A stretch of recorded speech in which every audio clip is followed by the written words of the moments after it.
하나님 말씀 같이 보겠습니다. 오늘 우리에게 주시는 하나님 말씀은 이사야서 43장 14절부터 21절 말씀입니다. 제가 읽어드리겠습니다. 너희들의 속량자시요 이스라엘의 거룩하신 분이신 주님께서 이렇게 말씀하신다. 내가 바벨론에 군대를 보내어 그 도성을 치고 너희를 구하여 내겠다.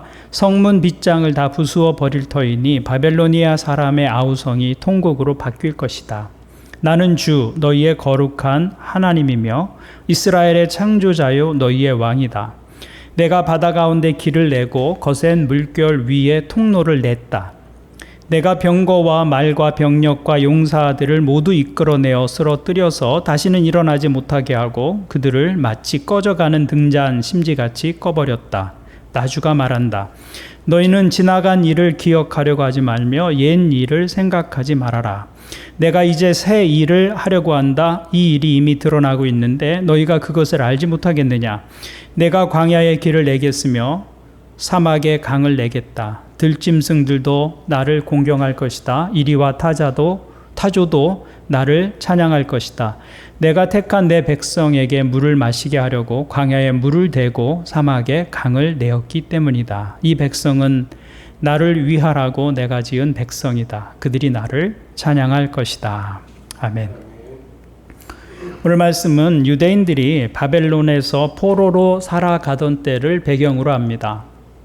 솔로몬 왕 이후에 이스라엘은 남북 두 나라로 분리되죠. 북쪽 이스라엘을, 북왕국을 이스라엘이라고 부르고 약 250년 동안 나라가 진행되다가 BC 주전 722년에 아시리아에게 멸망을 당합니다. 그리고 이제 남왕국 유다가 남게 되는데요. 남왕국 유다는 150년 정도 더 역사를 진행해 가다가 결국은 바벨론에게 정복을 당합니다. 예루살렘 성전은 바벨론 군대에 의해서 무너집니다. 왕궁이 불타버립니다. 그리고 백성들은 바벨론으로 강제로 이주하게 되죠. 포로로 끌려갑니다. 그래서 우리는 이 시기를 포로기라고 부릅니다. 바벨론 포로기라고 부릅니다. 주국을 잃고 바벨론 땅에서 포로로 삶을 살아가게 된 사람들은 자신들이 왜 이런 신세가 되었는지 돌아보게 됩니다. 무엇 때문에 우리가 이런 운명을 맞이하게 되었는가? 그리고 그 이유를 명확히 알게 됩니다. 그것은 바로 이스라엘이 자기들의 하나님을 반역하고 우상을 숭배했기 때문입니다. 그 일로 징계를 받은 것이다. 그것이 선지자들의 메시지였습니다. 그래서 이 시기를 선지자들은 복역의 때라고 부릅니다. 복역, 징역을 산다 그런 말이에요. 바벨론에서의 삶을 징역살이로 본 것입니다. 포로로 끌려간 이스라엘 사람들은 우리가 지금 하나님의 심판과 징계의 시간을 보내고 있다. 그렇게 바벨론의 삶을 해석했습니다. 그런데 문제는 이 징역살이가 끝이 보이지 않는 거예요. 하나님의 징계가 무기징역은 아닌데, 그래서 이 징계의 때가 지나면 하나님께서 다시 이스라엘을 회복시키실 것이라고 선지자를 통해서 반복해서 희망을 선포하시는데 이 징계의 시간이 끝날 기미가 보이지 않는 것입니다. 그래서 이 사람들은 현실에서 절망하기 시작합니다. 하나님께서 자신들을 완전히 잊으신 것은 아닌가, 그런 의심을 하기 시작하죠. 이 절망의 시기에 이사야 선지자는 이제 복역의 때가 끝났다고 선포합니다. 이제 하나님께서 이스라엘 백성들을 바벨론 포로에서 해방시키시고 다시 가나안 땅으로 돌아가게 하실 것이고 거룩한 성 예루살렘을 회복시키실 것이다. 그런 소망을 선포합니다. 그런데 이스라엘 백성들은 여전히 하나님의 약속이 믿어지지 않습니다. 현실을 보면 그런 일을 기대할 수 없는 상황이었기 때문입니다. 하나님께서 약속해 주셨지만 상황을 보면 도저히 그 약속이 이루어질 것처럼 보이지 않습니다. 현실과 하나님의 약속의 갭이 컸기 때문이죠. 그래서 이스라엘 백성들이 어떻게 반응했느냐면 지난주에 설교 본문을 보면 이렇게 기록하고 있습니다. 야곱아, 내가 어찌하여 불평하며 이스라엘아, 내가 어찌하여 불만을 토로하느냐? 어찌하여 주님께서는 나의 사정을 모르시고 하나님께서는 나의 정당한 권리를 지켜주시지 않는다 하느냐? 하나님이 우리 사정 모르신다 이렇게 생각했다는 거예요. 하나님께서 선지자들을 보내서 하나님의 구원의 계획을 말씀하고 계시는데도 이스라엘 백성들은 하나님은 우리 사정 모르시지 불평하고 원망했다는 것이죠. 이것이 우리의 연약함입니다. 현실의 문제가 너무 크면 하나님도 믿어지지가 않습니다. 하나님도 이 상황 어쩔 수 없으실 거야. 그렇게 생각하는 것이죠. 하나님이 아무리 말씀하셔도 그 약속이 믿어지지 않습니다. 그러자 이사야 선지자는 이스라엘의 역사 속에서 있었던 한 사건을 소환합니다. 과거에도 하나님의 약속이 믿어지지 않았던 현실이 있었습니다. 그 상황이 지금보다 더하면 더했지 절대로 못하지 않았습니다. 그런데 하나님은 그때에도 하나님의 약속을 신실하게 이루어 주셨습니다. 그래서 이사야 선지자는 이스라엘 백성들의 기억 속에 있는 그 사건을 지금 소환하고 있는 것이죠. 그 기억 속에 있는 역사적 사건이 무엇입니까? 그것은 이스라엘 백성들이 430년 이집트에서 노예 생활했던 그때의 일입니다. 이들은 지금 70년 정도 포로 생활을 견디고 있는데 430년 포로 생활, 그 포로 생활을 끝내고 이스라엘 백성들을 해방시켜서 가나안 땅을 자기들의 땅으로 차지하게 된 그 사건을 역사 속에서 끄집어 오는 것이죠. 이사야는 의심하는 이스라엘 백성들에게 이렇게 말하고 있습니다. 15절부터 17절을 보니까 나는 주 너희의 거룩한 하나님이며 이스라엘의 창조자요 너희의 왕이다. 그러면서 내가 바다 가운데 길을 내고 거센 물결 위에 통로를 냈다.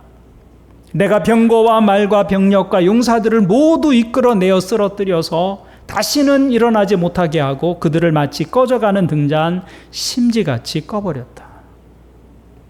이사야 선지자가 이스라엘의 역사 가운데에서 소환한 하나님의 모습은 어떤 분이셨습니까?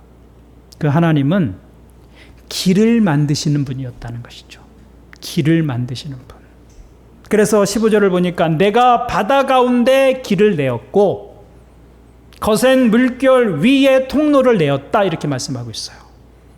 이것은 출애굽한 이스라엘 백성들을 이집트 군대가 뒤쫓을 때 하나님께서 홍해 바다를 가르시고 그 바다를 마른 땅처럼 건너게 하신 그 사건을 기억하게 하는 것입니다. 이 사건이 출애굽기 14장에 자세히 기록되어 있는데요. 이스라엘 백성들은 하나님의 기적적인 도움으로 이집트를 기쁨 가운데서 떠납니다. 430년 이집트의 종살이를 끝내고 이제 약속의 땅을 향하는 그 걸음이 얼마나 기쁘고 기대에 찼었겠습니까? 그런데 그 기쁨도 잠시였습니다. 그들은 다시 큰 위기를 만나게 됩니다. 그들 앞에 홍해가 가로놓여 있었습니다. 가나안으로 가던 길이 거기서 끝나버리고 말았어요. 방법이 없었습니다. 이스라엘 백성들은 홍해 앞에서 가나안으로 향하던 걸음을 멈출 수밖에 없었습니다. 설상가상으로 이집트의 군대가 다시 이스라엘 백성들을 포로로 잡겠다고 뒤쫓아 오고 있는 상황입니다. 다른 선택이 없었습니다. 홍해에 빠져 죽던지 이집트 병사들의 칼에 죽던지 겨우 목숨을 부지한다 해도 다시 노예로 끌려갈 상황이었습니다. 길이 없었다라는 것입니다. 우리도 인생을 살다가 그런 순간을 만날 때가 있습니다. 길이 끝난 것 같아요. 방법이 없어요. 앞은 보이지 않고 사방은 막혀 있고 캄캄합니다. 내 힘으로는 해결할 수 없는 문제가 우리 인생에 닥치는 것이죠. 이런 상황에서 많은 사람들이 좌절하고 포기합니다. 이스라엘 백성들의 반응이 그러했습니다. 이스라엘 백성들이 이 상황에서 어떻게 반응했는지 출애굽기 14장 11절 12절은 이렇게 기록합니다. 그들은 모세를 원망하며 말하였다. 이들의 첫 번째 반응은 원망입니다. 해결할 수 없는 일 앞에서 원망하는 것이죠. 이렇게 원망합니다. 이집트에는 뮤자리가 없어서 우리를 이 광야에다 끌어내어 죽이려는 것입니까? 우리를 이집트에서 끌어내어 여기서 이런 일을 당하게 하다니 왜 우리를 이렇게 만드십니까? 이집트에 있을 때에 우리가 이미 당신에게 말하지 않았습니까? 광야에서 나가서 죽는 것보다 이집트 사람을 섬기는 것이 더 나으니 우리가 이집트 사람을 섬기게 그대로 내버려 두라고 하지 않았습니까? 우리는 이 말이 과연 하나님의 기적적인 도우심으로 이집트를 탈출한 사람들의 입에서 나온 말인지 우리의 길을 의심할 수밖에 없습니다. 이 사람들은 바로 며칠 전까지 하나님의 기적을 보았습니다. 이집트에 내리시는 하나님의 10가지 재앙, 그 재앙을 두 눈으로 보고 몸으로 경험한 사람들입니다. 불과 며칠 전의 일입니다. 그 기적들을 통해서 하나님께서 그들을 이집트에서 구원해 내셨습니다. 그리고 그들을 광야에서 구름 기둥과 불 기둥으로 인도해 주셨습니다. 그런데도 이 사람들은 자신들이 그런 일을 경험한 적이 아예 없는 것처럼 악한 말을 모세에게 쏟아내고 있는 것이죠. 그 악한 말은 사실은 하나님을 향한 것이었습니다. 그런데 이것이 우리의 모습이기도 하다는 것입니다. 이스라엘 백성들의 반응은 다른 사람들이 아니라 바로 우리의 모습입니다. 우리가 믿음을 가지고 산다고 하지만 바라던 일이 우리의 뜻대로 되지 않을 때 우리는 원망부터 합니다. 우리의 기대가 채워지지 않는 상황이 계속될 때, 더 악화되는 상황처럼 보일 때 우리는 후회하고 불평하고 시작합니다. 하나님이 살아계시는지 의심합니다. 하나님이 우리를 보고 계시기는 하시는 것인지 하나님에 대해서 의심합니다. 예수 믿고 잘된 것이 무엇이냐고 불평하죠. 여러분, 분명한 사실은 우리가 예수님을 믿는다고 해서 어려움이 물러가는 것은 아닙니다. 우리 앞에 신천지가 펼쳐지는 것도 아닙니다. 예수를 잘 믿어도 홍해는 우리 앞에 있습니다. 믿음이 있어도 고통의 바다는 우리 앞에 있는 거예요. 신앙생활을 하고 있음에도 불구하고 우리 앞을 가로막는 장애물들이 있습니다. 마치 길이 끝난 것처럼 보일 때가 누구에게나 있다는 것입니다. 그런데 바로 그때가 우리의 믿음이 도약하는 기회입니다. 바로 그때가 지금까지 우리가 경험했던 그 하나님의 경험과는 비교할 수 없는 새로운 하나님의 일하심이 시작되는 순간이라는 것입니다. 하나님은 길이 없는 상황에서 길을 만드시는 분이시기 때문입니다. 그래서 삶의 위기를 하나님의 기회로 보는 것, 그것이 믿음의 시각입니다. 삶의 위기를 하나님의 기회로 보는 것입니다. 그래서 모세는 길이 끝난 것과 같은 그 자리에서 원망하는 대신, 불평하는 대신 하나님을 바라봅니다. 그리고 간절히 기도합니다. 그리고 나서 이스라엘 백성들을 향해서 이렇게 말합니다. 출애굽기 14장 13절을 보니까 모세가 백성에게 대답하였다. 두려워하지 마십시오. 당신들은 가만히 서서 주님께서 오늘 당신들을 어떻게 구원하시는지 지켜보기만 하십시오. 당신들이 오늘 보는 이 이집트 사람을 다시는 볼 수 없을 것입니다. 모세가 무엇이라고 말합니까? 당신들은 가만히 서서 주님께서 당신들을 어떻게 구원하시는지 지켜보기만 하십시오. 이 말은 우리가 보기에는 길이 없는 것 같지만 하나님께는 길이 있다는 말입니다. 우리에게는 방법이 없지만 하나님께는 방법이 있다는 말이에요. 그러니 가만히 하나님의 구원을 지켜보라고 말하는 것이죠. 모세가 어떻게 이런 믿음의 자세를 취할 수 있었을까요? 그것은 우리를 여기까지 인도하신 분이 바로 하나님이시다라는 사실 때문에 그러했습니다. 광야의 길을 걸어서 여기까지 오게 된 것은 이스라엘 백성들이 스스로 결정해서 여기까지 온 것이 아니었습니다. 하나님의 인도하심이었어요. 구름 기둥과 불 기둥으로 하나님이 여기까지 인도해 오셨습니다. 하나님의 인도하심을 따라 우리가 여기에 있는 것이죠. 그리고 하나님께서는 당신이 계획하신 일에 대해서 책임을 지시는 분이십니다. 그러므로 아무리 길이 없어 보여도 하나님께는 길이 있다. 하나님이 하셨다면 하나님 안에 답이 있다. 그것이 모세의 믿음이었다는 것입니다. 그러므로 우리가 인생의 문제에 봉착했을 때 우리가 믿음의 사람들이라면 이 확신을 가져야 합니다. 우리가 하나님의 인도하신 가운데 있다면 길이 있다는 것입니다. 거기서 길이 끝나지 않습니다. 길이 끝난 것 같은 상황 속에서도 길이 있다. 그것이 믿음의 반응인 것이죠. 그래서 모세는 그 믿음을 가지고 기도했습니다.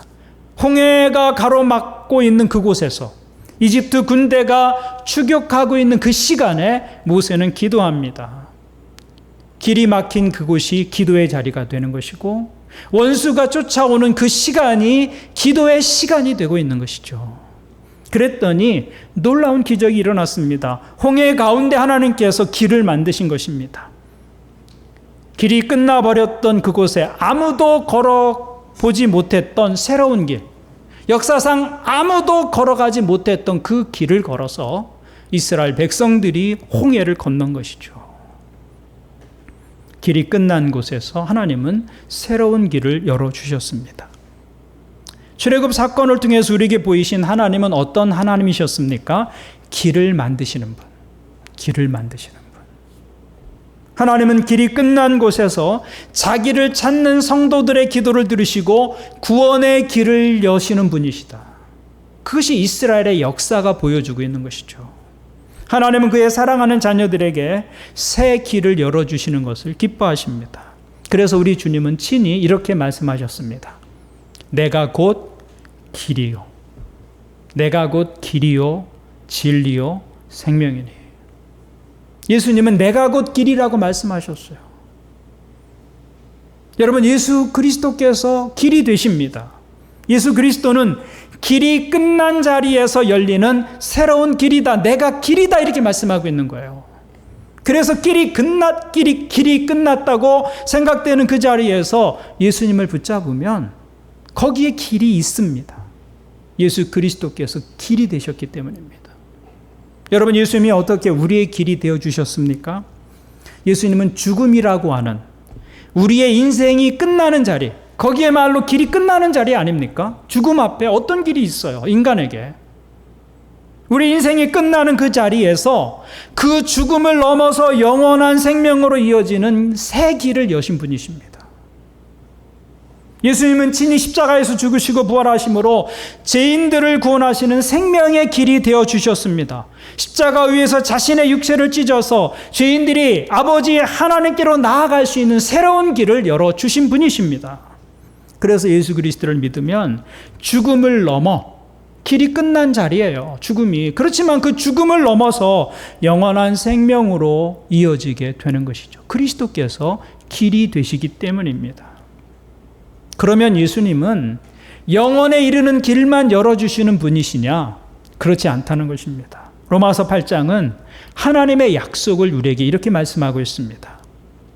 자기 아들을 아끼지 아니하시고 우리 모든 사람을 위하여 내주신 이가 어찌 그 아들과 함께 모든 것을 우리에게 주시지 아니하겠느냐.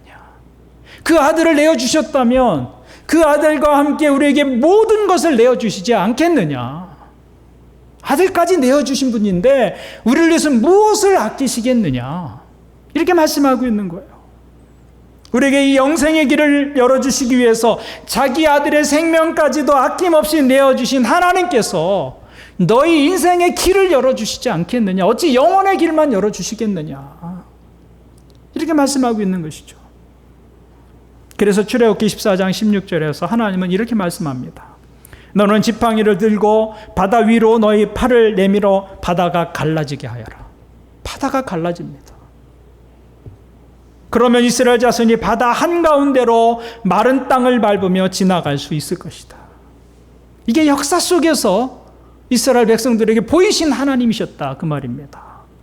그래서 하나님은 누구도 걸어본 적이 없는 길로 이스라엘을 인도해 내셨습니다.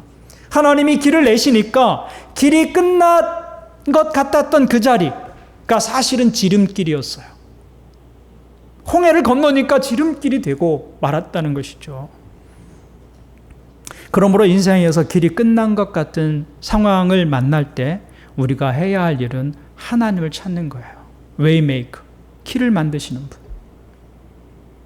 그때 그 막다른 길은 사실은 하나님이 우리를 인도하시는 지름길이 될 수 있다. 그것이 이스라엘 역사가 우리에게 보여주고 있는 교훈이다라는 것이죠. 성경은 그 믿음이 홍해를 갈랐다라고 말씀하고 있습니다. 이사야 선지자는 길이 없다고 생각하는 이스라엘 백성들에게 자신들의 역사 속에서 새 길을 열어주신 하나님을 기억 속에서 소환해내고 있는 거예요. 길이 없는 곳에 길을 만들고 막힌 곳에 새 길을 여시는 하나님을 역사 속에서 소환해서 하나님은 길을 만드시는 분이시다라는 사실을 지금 상기시키고 있는 것이죠. 그래서 신앙은 하나님을 행하신 일을 기억하는 행위입니다. 믿음의 자리는 그 기억의 자리예요. 그 기억이 없으면 믿음도 없는 것이죠. 그 기억을 통해서 과거에 하나님은 현재에도 일하시는 하나님, 현재에도 새로운 길을 여시는 하나님으로 우리 삶에서 되살아나시는 것이죠. 그 기억을 통해서 하나님에 대한 믿음이 현재화되는 거예요. 그래서 신앙은 기억하는 행위다. 우리가 하나님을 기억할 때 하나님이 행하신 일들이 과거에, 단지 과거에 있었던 일이 아니라 오늘 우리를 위한 하나님의 사건으로 되살아나는 것입니다. 우리가 하나님을 기억할 때 하나님은 죽은 자들의 하나님이 아니라 산 자의 하나님이 되시는 것이죠. 이스라엘 백성들이 가나안 땅으로 가는 길에 홍해를 가르시고 그 광야의 길을 내신 하나님을 기억할 때 그 하나님이 오늘 내 삶의 장애물을 넘게 하시는 능력의 하나님으로 내 삶에서 되살아나는 것이다. 그것이 믿음의 현재화예요. 믿음의 현재화. 그래서 이스라엘 백성들을 향해서 이사야 선지자는 그 과거의 기억을 상기시키는 것이죠. 내가 바다 가운데 길을 내었고 거센 물결 위에 통로를 내었다. 그렇게 기억을 소환하는 것입니다. 그런데 이사야 선지자는 그 과거의 기억을 상기시킨 다음에 전혀 다른 말을 합니다. 18절 19절을 보십시오. 너희는 지나간 일을 기억하려고 하지 말며 옛 일을 생각하지 말아라. 방금 과거에서 하나님을 상기시킨 다음에 하는 말이 너희는 지나간 일을 기억하려고 하지 말며 옛 일을 생각하지 말아라. 내가 이제 새 일을 하려고 한다. 이 일이 이미 드러나고 있는데 너희가 그것을 알지 못하겠느냐. 내가 광야에 길을 내겠으며 사막에 강을 내겠다. 이사야 선지자는 역사 속에서 길을 내신 하나님을 기억하도록 상기시킨 다음에 한다는 말이 이제는 더 이상 그 지나간 일을 기억하지 말라. 그것을 더 이상 생각하지 말라고 말하는 것입니다. 기억하라, 생각해내라 라고 할 때는 언제고 또 기억하지 말고 생각하지 말라고 하는 이유는 무엇인가? 그 이유를 이사야 선지자는 이렇게 말씀하고 있습니다. 너희는 지나간 일을 기억하려고 하지 말며 옛 일을 생각하지 말아라. 왜요? 내가 이제 새 일을 하려고 한다. 이렇게 말씀하고 있는 거예요. 이 말씀은 하나님의 역사는 과거의 사건에 갇혀 있는 것이 아니라 앞으로도 계속 우리 삶에서 일어나는 일이 될 것이다 라는 말씀입니다. 하나님께서 행하신 일들이 너희의 기억 속에나 존재하는 옛 일이 아니라 너희 삶에서 실제로 경험하는 새 일이 될 것이다 라는 약속이고 말씀입니다. 사실 그것이 믿음의 중요한 부분입니다. 믿음에서 중요한 것은 과거의 기억을 넘어서 현재의 삶에서 하나님을 다시 경험해 내는 것입니다. 많은 사람들이 과거에 위대한 일을 행하셨던 하나님에 대해서 이야기합니다. 그런데 문제는 정작 오늘이라고 하는 나의 현실에서는 과거에 그 위대한 일을 행하셨던 하나님이 동일하게 오늘 내 삶의 자리에서 일하실 것이다 라는 사실을 잘 믿지 못한다는 데 있습니다. 오늘 이사야 선지자의 말씀을 듣고 있던 이스라엘 백성들 역시 그러했습니다. 그들은 하나님의 위대하심을 기억 속에서 소환하고 그것을 말하면서도 현실에서는 하나님의 위대한 일을 전혀 기대하지 않았습니다. 그래서 하나님은 그들에게 이렇게 말씀하시는 것이죠. 너희는 지나간 일을 더 이상 기억하려고 하지 말며 옛 일을 생각하지 말아라. 이 말씀은 너희 이제 제발 과거의 그 영광, 과거의 성공, 과거의 간증에만 붙들려 살지 말아라 라고 말씀하시는 하나님의 호소예요. 하나님의 역사는 과거형이 아니라 언제나 현재 진행형임을 말씀하고 있는 것입니다. 그런데 많은 분들이 하나님의 역사를 과거형으로 자기 인생에 담아놓고 삽니다. 과거에, 옛날에, 나 때는 이러면서 신앙을 과거형으로 만드는 사람들이 있다 그 말입니다. 하나님이 오늘 내 삶에서 그보다 더 큰 일, 그보다 더 위대한 일을 행하실 분으로 믿고 기대하는 사람들이 많지 않은 것이죠. 과거에 그 위대했던 일들이 아무 일이 아닌 것처럼 느낄 만큼 더 새롭고 놀라운 일을 행하실 그 하나님에 대한 믿음을 고백하는 사람들은 드물다는 것입니다. 이사야 선지자의 지적입니다. 그런데 하나님의 역사는 과거형이 아니라는 것이죠. 하나님의 역사는 언제나 현재 진행형입니다. 보라, 내가 새 일을 행하리니. 현재 진행되고 있는 말씀을 하고 있는 거예요. 하나님은 오늘도 우리에게 그렇게 말씀하시는 분이십니다. 하나님은 우리가 과거에 경험했던 그 하나님의 위대한 일들을 다 잊어버리게 할 만큼 오늘 우리의 삶 가운데서 새로운 일을 행하시는 분이시다. 이것이 하나님의 약속입니다. 저는 오늘 예배하는 여러분들이 그 하나님의 약속을 믿는 분들이 되기를 주님의 이름으로 축원을 드립니다. 우리가 그 약속을 믿고 신뢰할 수 있는 이유가 있습니다. 그것은 사랑이 길을 만들기 때문입니다. 사랑이 길을 만들어요. 하나님께 가면 길이 있는 이유는 그분이 우리를 사랑하시기 때문입니다. 사랑하면 길이 있습니다.